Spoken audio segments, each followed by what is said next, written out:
15 mil history. Thought I'd give you guys an update of what I've been working on. So I've been working on a fair few things.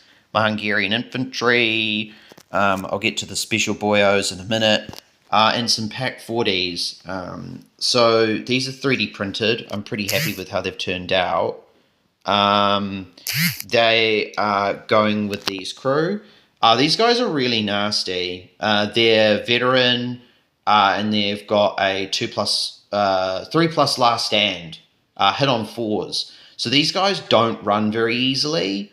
You put them down anywhere and they won't run. They're very difficult to shift. And they're not too expensive either. A unit of 3 of these, so the infantry-based ones, I believe, are 11 points per model. No, it's not 11 points per model. 11 points for a unit. And then the assault gun ones, they are, I believe, the assault gun ones, I believe, are 10 points for 3, but they've got a worse last stand. Their last stand is a 4+. So these are the infantry. I'm pretty happy with how they're going. They're easy enough to paint. The issue with these boyos is the fact that, like, you don't get a huge amount of them.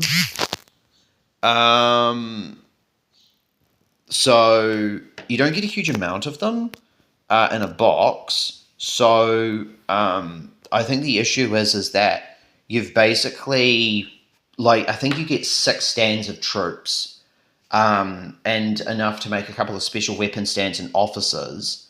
So if you've got spare bases, you can fill it out a bit. Hungarians, I think, come in, I think it's 7s or 10s, I think. So they've got quite big units of infantry. And I think the issue is that, like, you kind of end up, like, kind of in a zero-sum game. You have to keep buying more to kind of fill out a platoon, and I couldn't fill out units. So, yeah, anyway, so I started to convert some boyos. So the guys in the middle are they're Panzer Grenadiers. And I figure, like, at this scale, no one's really going to tell the difference. And Hungarian infantry and German infantry are very, very, very, very similar. Like, you can barely tell the difference. Like, I think one of the big ones for Hungarians is, like, see, they don't have the gas mask canister. They don't have the bread bag, I don't think, too. And they've got gaiters. But other than that, you can't really tell the difference. And then we've got this guy at the end. Unfortunately, I don't have my source book on me, but I'm going to get a few of these guys and I'm going to convert them. So the guys in green with the bit on the bottom, I'm going to convert into paratroopers. Hungarian paratroopers basically have the same uniform as the other guys, but they're going to have smocks. So you can tell the difference between the two, and I've got machine guns and stuff lined up. So it'll probably be like a mixture of these guys and these guys with the smocks. A friend of mine also, like, he very kindly printed these for me. So these are trucks. I can't remember what the truck's called. Unfortunately, my airbrush is going to need a new needle, but that's okay. These guys are really cool. I don't know how good they are. They're cheap. They're just a couple of points. And they weren't too expensive to get any as well, so it's not so bad. And I really like painting with them and working with them. I think they're really cool models. Unfortunately, the windscreen is very, very brittle. And that's why I was hoping to, in future, to print more of these ones, because this is just solid. This is going to be very hard to break. And then there was, like, I think a friend of mine had issues with clipping them out, so that's okay. But other than that, you can barely tell the difference. And then we've got over here, we've got, these are my Toldi. I'm really happy with how they turned out. They've still got a little while to go. They need a bit of chipping and stuff. These are Toldi 2s or Toldi 2As. I don't really know what the difference between a 2 and a 2A is. I think, aside from gun. The Toldi 2 has an anti-tank 5 gun with a 5+ firepower. So not great. It could probably easily take out things like armored cars or what else?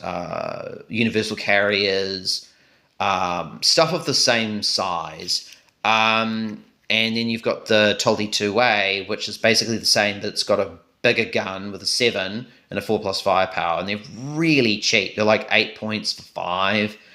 And you can fit these into a couple of different formations. You can put these with Turan. You can put these with Turan. I think you can put them with Panzer IVs. So they're not bad. They're basically a screener to get in the way of infantry and to kind of get in the way of light vehicles that could hurt your infantry and also bringing infantry up for like spearhead and a few other things if you're doing like a maneuver or an attacking mission. So they're not bad. They're very good. They definitely have a place. And then we've got, why would, like 50 mil history, why would you be running Toldis? Well, what they're really good for is the big boys. And we'll get into that in a little bit. But another thing that I've also learned with these is the magnets. So these are the old Battlefront magnets. And yeah, it's a bit huckery, so don't judge me. But that there is a bit of... what do you call it? It's basically like silicon, but with iron filings in it. So you can just do that, and it locks in, turns just fine, and you don't have to worry about magnet polarity. If you've got a decent hole punch, and you've got access to that, I reckon it's well worth it. You'll never have to worry about magnet polarity ever again. Just pre-measure everything. So yeah, so why would I be running Toldis? Toldis are quite good for supporting big cats, and now the cat's out of the bag. So I'm probably going to get some tigers this week, some Hungarian tigers. I'm probably going to fill out a unit of them. They're very cheap. There's a sale on at Battlefront, so the actual Battlefront. Their office in New Zealand has a little store, so I'm going to pop in and pick some stuff up. They've got the Clash of Steel box, which has 3 tigers in it, which is kind of perfect for me because it's like $26, I think, for a box of 3 at the moment. Normally they're $37. So I can get a box of those and maybe pick up the other box, so I can basically have a full unit of 7, and then I've got my infantry and everything else on top of. So I've got some stuff with some decent hitting power. Turans have like no hitting power, but that's okay. I mean, I kind of knew that going in. But yeah, no, I'm really looking forward to that. I'll also be talking. I might do some stuff on Ervin Tarchoy, I think his name is Ervin Tarchoy, who was he's a famous Hungarian tank commander that is a command card. So Tarchoy is interesting because most Hungarian commanders, he can go in a lot of, like, there's a few, but most of them are in a set vehicle. So he can go in Turan, he can go in a Turan 2, he can go in a Panzer 4, he can go in a Panther, and he can go in a Tiger.